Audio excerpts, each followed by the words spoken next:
Welcome to this week's Direct Sales Masterclass. This week, I'm super excited to have a conversation with Shane Greer, Craig Colyar, and Jeff Johnson from Modere. Modere is a super interesting company because a few years back, they made the decision to heavily focus on one of what they felt was the fundamental flaws within network marketing of just focusing around an opportunity or a business or a comp plan. And they decided to become obsessed with focusing on the customer, creating true, unique customer segmentation. And that has led to some crazy hyper growth. So we're going to talk first about that principle of being obsessed with your customers and creating that type of a customer experience. And then also how to handle the hyper growth and how technology can help and how really to scale when that hyper growth hits. Thanks for coming on the masterclass, guys. Yeah, thanks for having us, McKinley. Yeah, thanks, McKinley. Absolutely. Well, thought we'd jump in a little bit. So when we met, it was Craig and I, it's been over 20 years. So, back in the early days when these guys were with this original Superfruit company, and we cracked our teeth a little bit, right? And so some of our kind of growing up in the industry happened over that time. And part of that, it was an amazing growth trajectory, amazing success story. And you guys were a part of that. So in talking about that, Craig, maybe you can chime in first. What were some of those early lessons you learned from seeing that kind of growth and being in from the early days of that kind of an opportunity?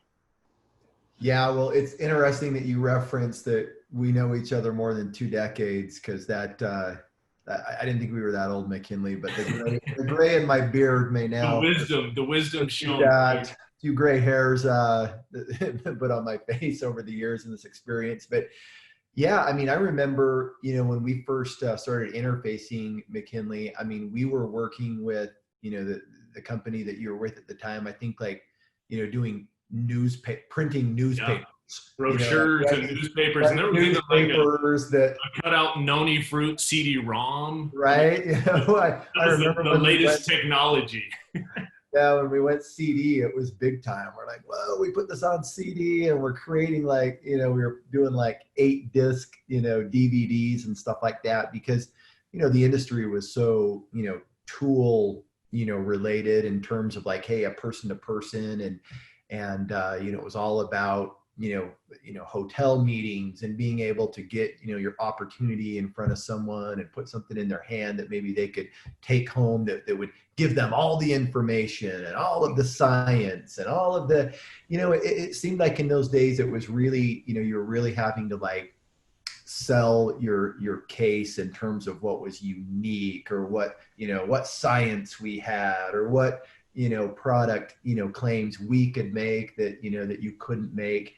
And, there was very, tool reliant, business in that way. And certainly we didn't have quite the social media influence that we have today, but it was a fun time. It in terms of learning, experience, I think, again, one of the, tried and true things that we can learn is that, making a connection with people that's authentic, that's real, and trying to provide value to someone's life. And whether it's a, consumable product that you're offering or a service that you're offering, or even a program that deploys a product or service that can help bring value to them, that's at the root, regardless of, of what your company or product that you're providing is. And being able to support that with the proper connection tools that provide the right amount of, balance of, hey, is this interesting to me? Does it provide the information that I need? And is there a follow-up mechanism there? I think those are all, principles, again, that we learned, early on and that continue, relevant today. And I think that's the crazy part, right? When I had Justin Prince on, who you guys work with closely, we talked about, it was cassettes and CDs, but that part hasn't, changed as far as making that connection with someone. So, that's the amazing thing about direct sales is it's still about relationships, but it is having the right tools, where at the time it was a tear pad or a CD. So Shane, you and I work closely on starter kits and things like that. Maybe tell us a little bit about some of the lessons you learned about having the right tools and providing the right tools to the field, how that can make a difference with them growing their business. Yeah, thanks. And it's great to be and do this recording with McKinley again, such a talented person in the industry. So thanks for having us on. I just wanted to, when you talk about the right tools, I think the key to this is the right tool helps people be system dependent instead of personality dependent, right? When, as a sales guy, when we have our field so busy, those distributors out there trying to answer every question by themselves, or try to resolve every solution, or try to do all the recruiting without any help, the percentage of failure is just skyrockets. It goes so much higher, and there's so many variants. Some people, based on their personality, can answer a question one way where others don't. Sometimes those answers are non-compliant. And that's why having the tools helps become so much more systematic and frees them up to do more, connecting with new people. So, like in the Verb app that we have, it allows them to say, hey, what are the ingredients of this? Rather than trying to answer every question themselves, it allows them just to shoot off the PDF, the fact sheet, whatever it is. So they let the tools do the answering instead of the personalities. And that allows them to be very systematic in their approach and very consistent in the way that they're answering questions. And in today's environment where regulation is so nitpicked, that is one way that we can assure compliant answers to questions as well. And that's a good point. I think in that, you look at becoming the messenger without having to be the message. I think 20 years ago, we saw great leaders emerge, but they had to be really good in front of a crowd of 200, 300 people, and those days are gone. You don't have to do that anymore. You can have that tool, right here on your phone and be able to rely on that and share it, or share a video of someone, and it's really changed, the requirement where, personality, or being a key salesperson with tons of energy doesn't necessarily, isn't necessarily a requirement anymore, right? Yeah, and I think culturally we've shifted too. I mean, when I was younger, or when I just started in the industry, if you had a problem, you wanted to talk to an expert. I think if you talk to some of these younger generations, it's culturally acceptable now. If I have a home, like a project I'm trying to do at home, I'll YouTube it first, watch some kind of cool or instructional video. Well, that's also shifted in the direct sales space, where people are very comfortable relying on a tool. And then if that tool doesn't get to them to where they need, then they can rely on the expert, but they always go to the tool first, right? Absolutely. And so having that structure is so important, because if you don't have it, your sales force is chasing what I call non-revenue producing activities instead of focusing on growing their business. Yeah, no, and that's a key thing when you can be, I talked with a leader recently who said, by using the app, I'm removing those non-revenue generating activities, because I know when someone engages in watching a video, I know when someone engages in getting a PDF about the comp plan, and they're just more able to engage in that way, whether it's a team member or it's a customer. And I think that's one of the unique things that, we all learned together early on, as well as you guys had such a great product back then that it was very customer driven, and Jeff, we worked closely in, some things as far as programs and events and things like that, as far as attracting and creating that value for the retention for both business builders and customers. So maybe Jeff, share with us a little bit about some of those lessons you learned early on from in that hyper growth phase of customer focus and creating that value for the customer. Yeah, absolutely. And, like you mentioned, so I've been in the customer experience, customer success arena in one way or another for like 20 years, bugging you a lot of the time and learning from Shane's mistakes. But one of the foundational pieces, both in and out of the direct selling industry, I've been fortunate enough to be with several different organizations that have experienced that hyper growth that you're talking about. And, one of the key drivers of that was at an organization at a high level, the culture everything was centered on the customer, that the organization was obsessed with the customer. And so, you talk about customer retention. Well, I think one of the foundational pieces to even getting into the customer retention discussion is having an organization that shifts its focus to be obsessed with customer experiences and success. And if you don't have that, you can have so many good ideas and hopes, But if you don't have that obsession, it really makes putting in plans and investing in that retention and customer journey really challenging. And so these examples that I've been a part of, I've seen where this hypergrowth was fueled by customer obsession, but I've also seen where the lack of, or the kind of veering from that customer focus, dramatically impacted the ability to retain customers. And so then it becomes okay, having this culture, what is it that you can do with it? What are the tools or resources that can connect with those customers? If the organization is completely focused and obsessed with providing value, then laying out that customer journey and providing value at every step becomes something really attainable, and partnering with different tools and systems that Craig and Shane mentioned becomes something that's very natural and leads to that retention, regardless of the hypergrowth or not. And I think the key thing there that you touched on is that obsession, right, with customer. And I think that's one of the changes within direct sales that has happened. I think 20 years ago we had people that we dealt with, right, in meetings that were holding up pictures of Lamborghinis and mansions and this and that. And hey, they would carry binders full of their checks, right, in a very non-compliant way to build the business. But that's completely changed now. And I think the companies that are excelling are the ones that have that obsession, like you're talking about, with the customer focus. And for me, that's one of the things that really stood out for me with Modere. And when I did the masterclass with Justin Prince, he and I are good friends, and we talked about how, in the formation of, the transition of what became Modere, it was that obsession with, this, he said there was a fundamental flaw within network marketing, that it was broken. It wasn't focused on the customer, and that you guys focused on fixing that. And so putting the customer first, being obsessed with it, creating that pathway and that journey, I think became, a key part. And so with that in mind, keeping the true customer in mind, maybe Craig, you can tell us a little bit about what that encompasses at Modere, why you guys became obsessed with that customer pathway and focusing on creating that separate experience for the customer. Yeah, I appreciate the question, McKinley, and the recognition of that. And it's not to diss on the past, or again to even belittle the indirect sales.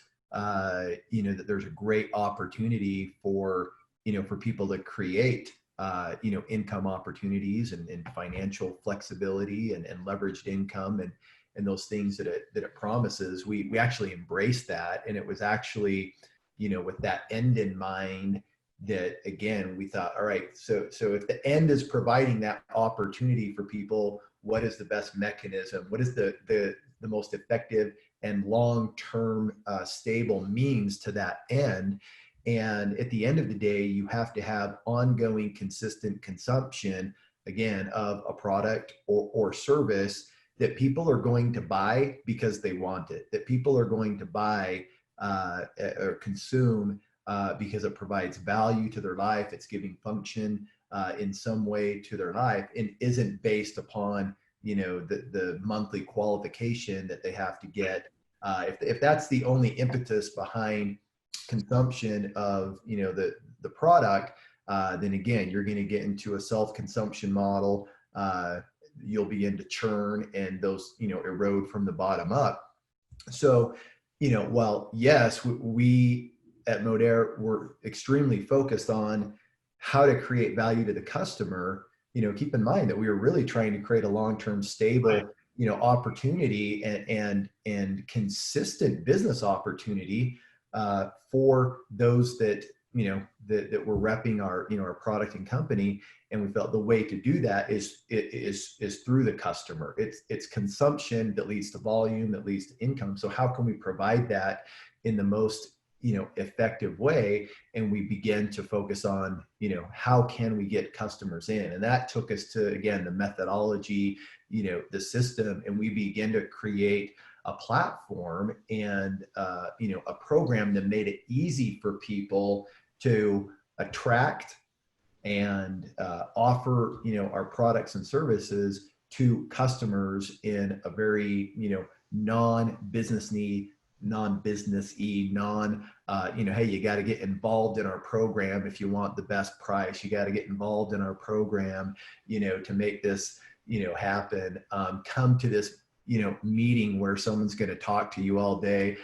Hey, I got to host a party at your house to show it to you because it's so unbelievable that unless I show it to you or I can, prove to you with all this science that it works, you're not going to buy. Like, we were trying to eliminate those barriers to entry to just get to the customer so that, if I were to share something, with Jeff, the shopping experience for him or the purchase decision for him felt very, very comfortable and very easy. And there was, a great offer for him, great value in, in the product and in the shopping experience that he had. And we tried to make that, again, a very seamless, easy thing for the customer to get involved.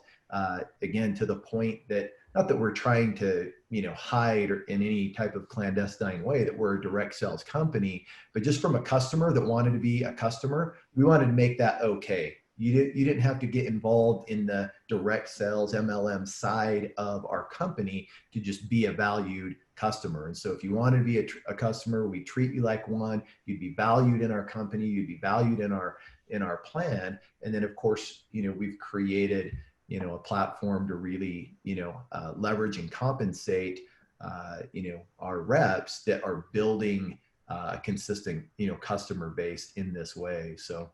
No, and I think that was the interesting thing for me. I mean, when you guys, it seems so obvious and straightforward now, but I think it took some time to get there where it's even on your website for your customers, there's no mention of, social retail or shifting retail. There's no mention of, hey, join this opportunity, this comp plan. It's come be a customer. We have valuable products. And for me, that was a shift as well, because historically, I used to meet with, whether it was, investors or people who are starting a company, and it was like, okay, we don't really care what the product is. We have this vehicle, we're going to attract these leaders and we'll go, and it's come and sign up and kind of the churn and burn, where you guys are taking, a model that's much more, a holistic view of, hey, here's our customer pathway. Come join us. We're going to create value, but then also creating, that platform for the distributors. And that's what, for me, I look at, some of it comes where you've got to have a good product to be able to attract customers, and so Shane, yesterday we were talking a little bit about some of that reciprocity, right?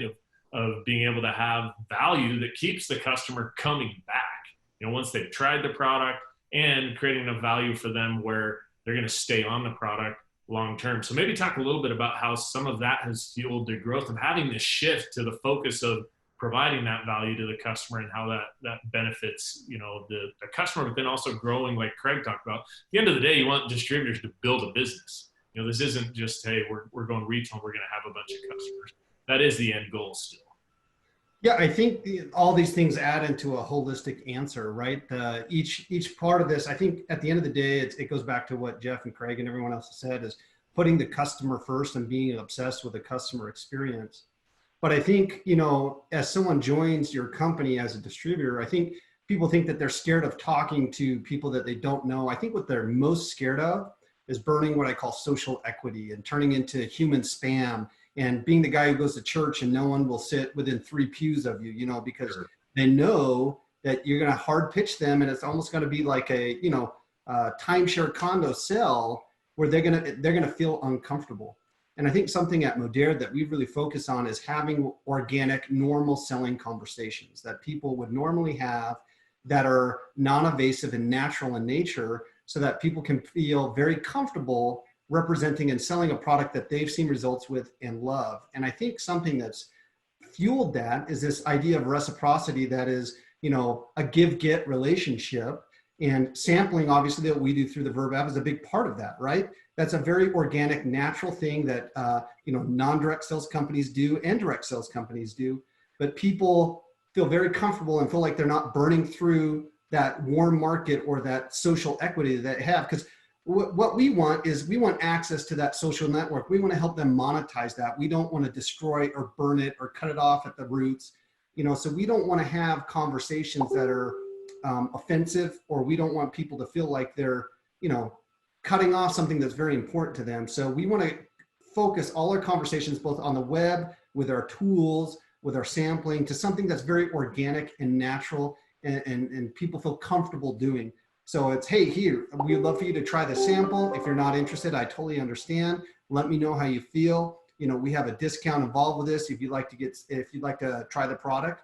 But we very much segment like, hey, you know, do me a favor, let's get started. We want them to take an organic path of being a customer first, having a product experience. And then if you look at not just Modere, but the big successful direct sales companies out there, they have a clear pathway from consumerism or being a customer and generally saying, hey, you're loving our product, you're getting results. Have you ever thought about doing this as a business? Yeah.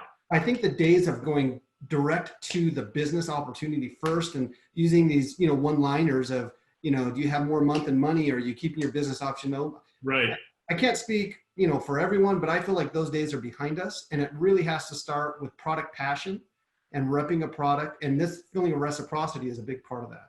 I think that's big. And Jeff, maybe you can comment on this, because I think, you know, people can, you guys have great weight loss products, for example, and transformational products. And I can go to Costco and buy those, right? Or I could go to my local GNC. But how has, you know, this concept of social retail and a social marketer, how has that changed? You know, some of it is what Shane's talking about, but what's the benefit there that you guys have seen with Modere of creating and attracting customers different from, hey, I'm going to go find the cheapest weight loss product at Costco and go with it?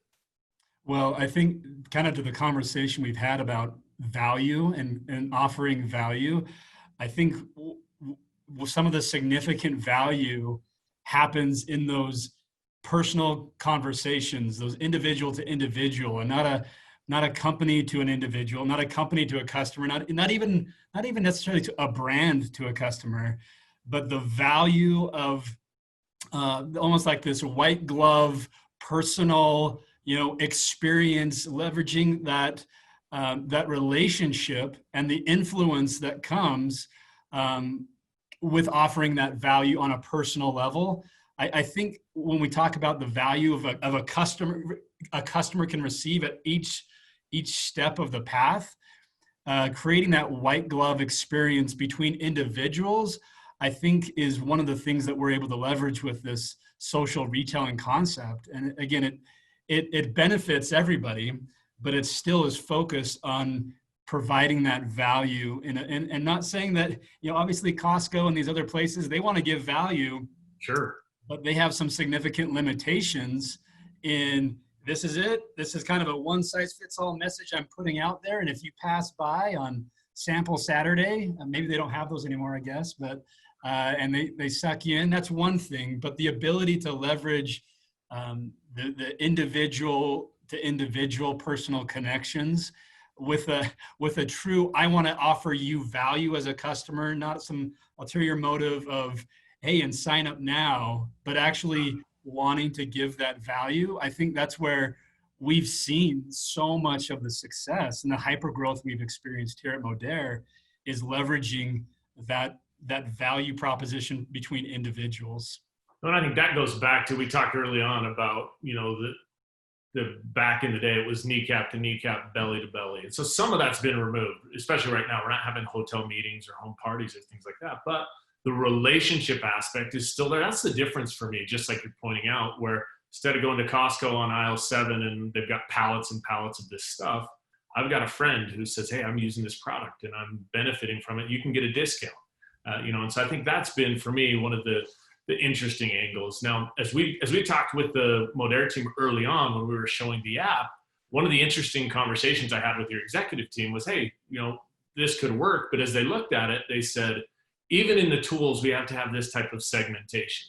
We've got to have a separate pathway for, you know, we want to organize our assets within the app to show just business builders when I'm going to have that conversation with someone, or something that is just product focused. And even when it's sharing a video, you know, I texted a video to one of the executives and he said, hey, here's the problem with your platform, why it's not going to work for us is I've got a join business button and a buy the product button on the same page.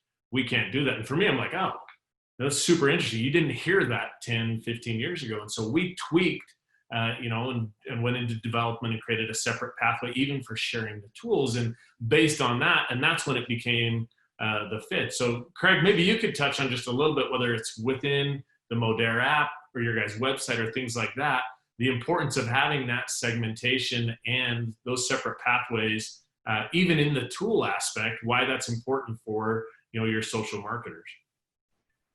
Yeah, great question and observation there, McKinley. And again, having, you and your team having been with us kind of from the inception, you saw the different avenue that we are going, the disruptive and non, kind of traditional route that we went with that. And, of course, we take pride in that, but also again, with recognition that at the end of the day, our goal is very similar. We just want people to be able to find the best way to be successful and be able to create a long-term, stable business for themselves.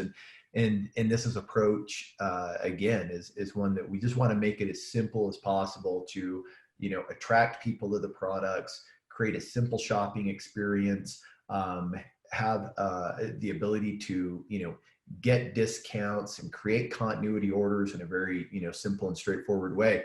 You referenced it before. I mean, Modere.com, you can go to Modere.com and you are not going to find anything about the business opportunity. There's not a company tag. There's not an about us tag. Right. You're not going to see our comp plan. You're not going to, meet our executives and have us, talk about how many years combined experience we have in the industry and, look at our accolades. Like, that doesn't even exist. It looks like a consumer, site. And so, with that, there is an added element of training to our marketers that, like, hey, when you need to address your business, it is a separate platform. You've got to go to a separate platform. And, so there's a one-step, maybe removal there that, that provides some, again, additional step for, for marketers, but it's very much outweighed by, again, this approach that we want to help people build a customer base. And the app has been a big part of that from the beginning. Again, especially, from our standpoint, when we looked at platform, right, we felt like we had our products in place. We have a diverse lineup of products. We have value add products. We have products that provide, common needs that people have, but with very unique and powerful quality, clean formulas. But, how can we get those out, easily in what's now a digital world without doing a home party, without doing a hotel meeting? We wanted to make this accessible for, the mom who is in the carpool lane, waiting for their kid to come out to school or waiting for soccer practice to end.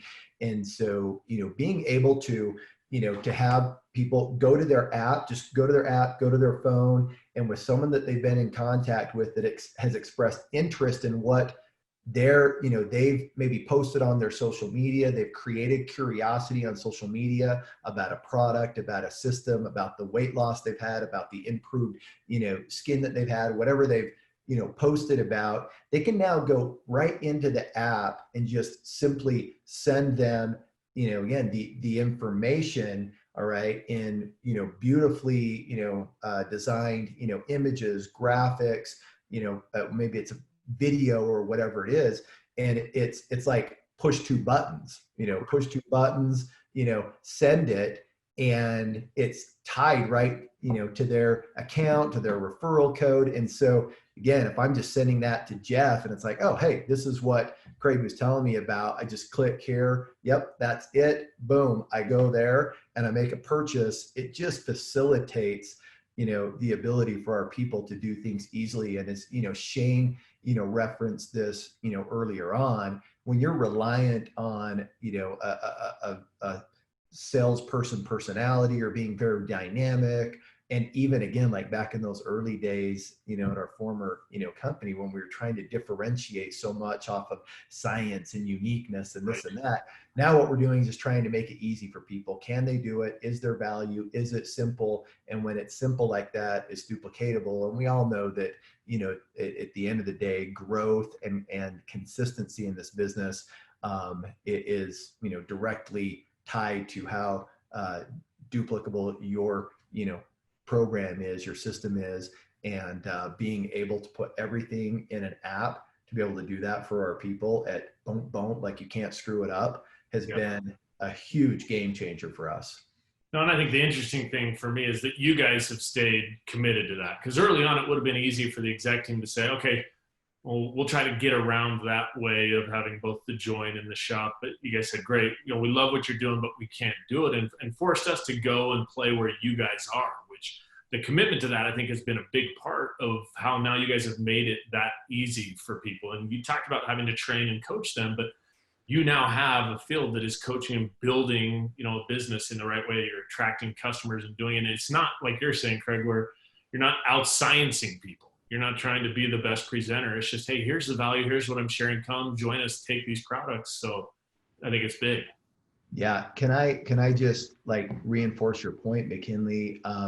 We had, we're fortunate enough to, to onboard an organization about a year ago that had come from a different company, and, they had some, some issues there, and they chose Modere, to come to, and we feel, extremely fortunate for that. They're an incredible group of people with, tremendous experience, high integrity, and they were part of a company that, that had hit $1 billion. I mean, this company was legit. They had sold some products. They had been doing things for years. And it was kind of, I think, a little bit shocking, to Shane and I, as we were bringing them over and trying to train them up. And when we showed them the app, their jaw hit the floor, and it's like, boy, we've never seen such technology. We've never seen it so simple for our people. You mean you just go right on here and there's all of the assets that you can share. And it's, again, just like, the click of two buttons.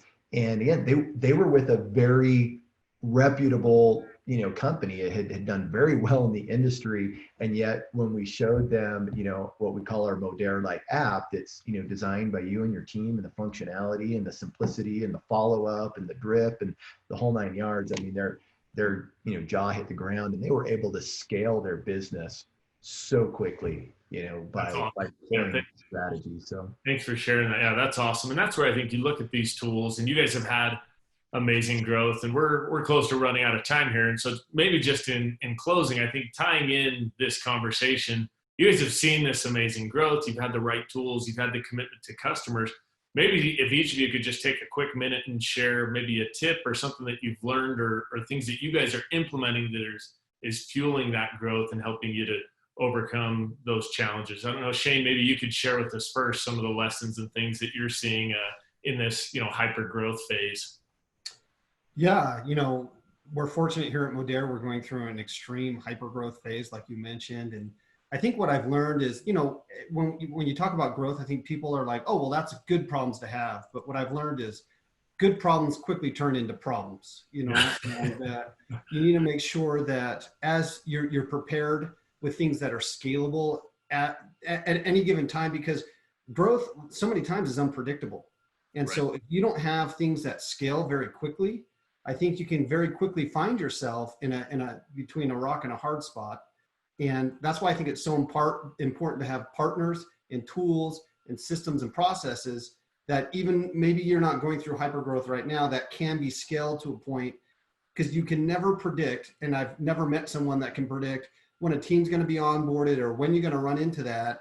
And if you're not prepared for it, like I said, you think it's a good problem until you erode customer confidence, and then that leads up to the distributor ranks, and it starts to erode from the bottom up. And so you just want to make sure you're always prepared with scale.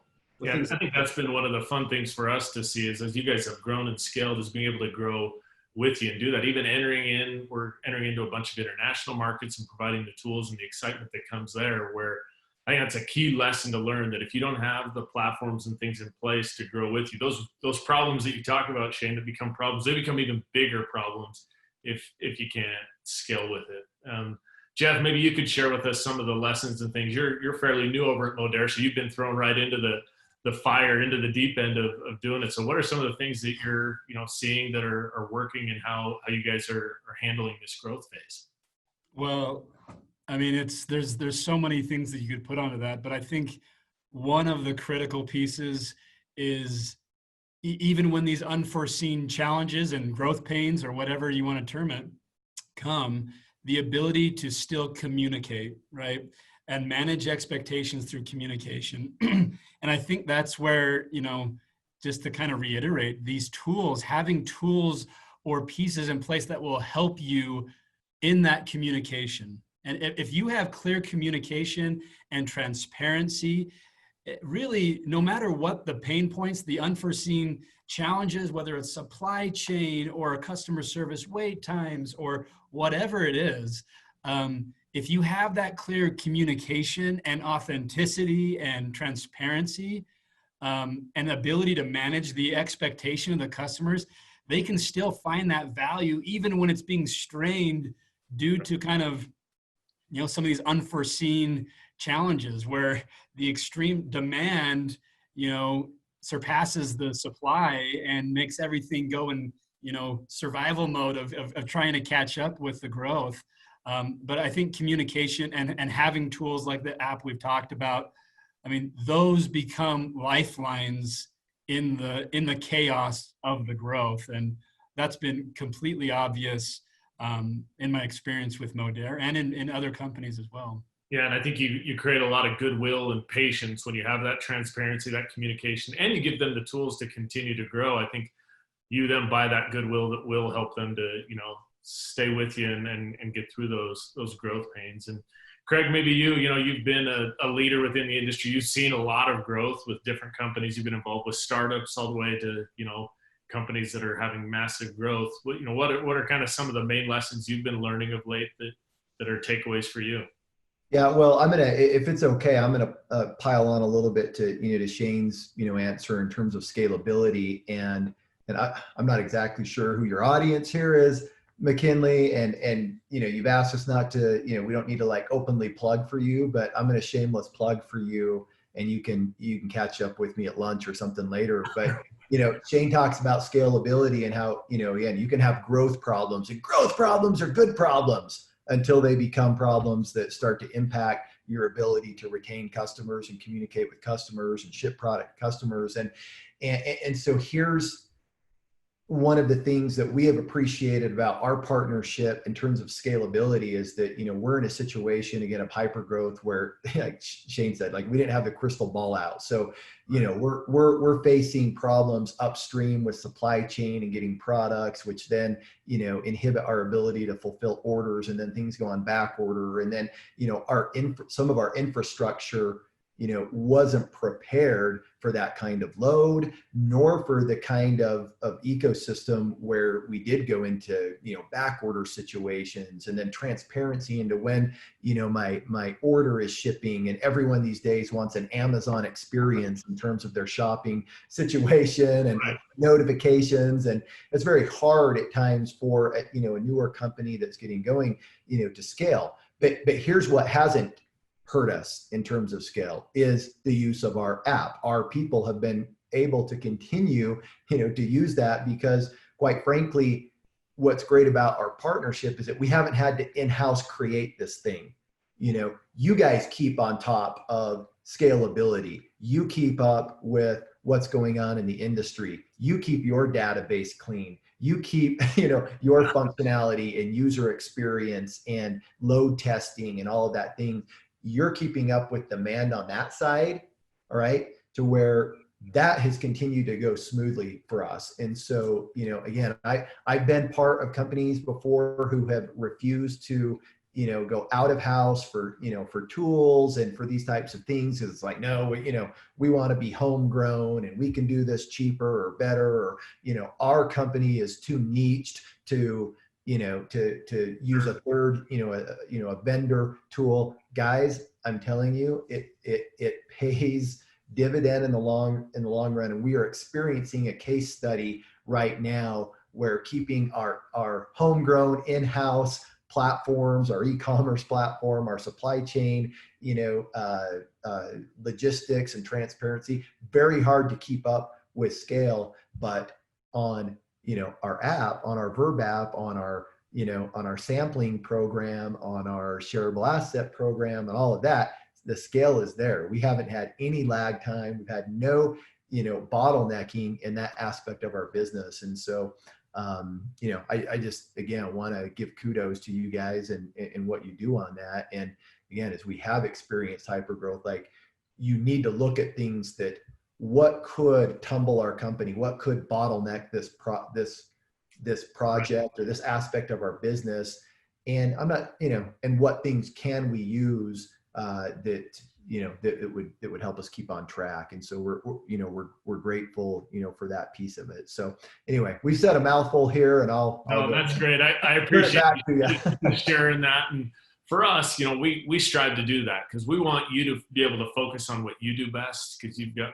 plenty of things that you guys are doing, and we try to strive to do that and do what we do best. We're grateful for, this partnership, and I'm grateful to the three of you for your friendship. And, it's been 20 years, and looking forward to doing this together for a number of more years. So thanks again for jumping on today, guys. Really appreciate your time and what you've shared.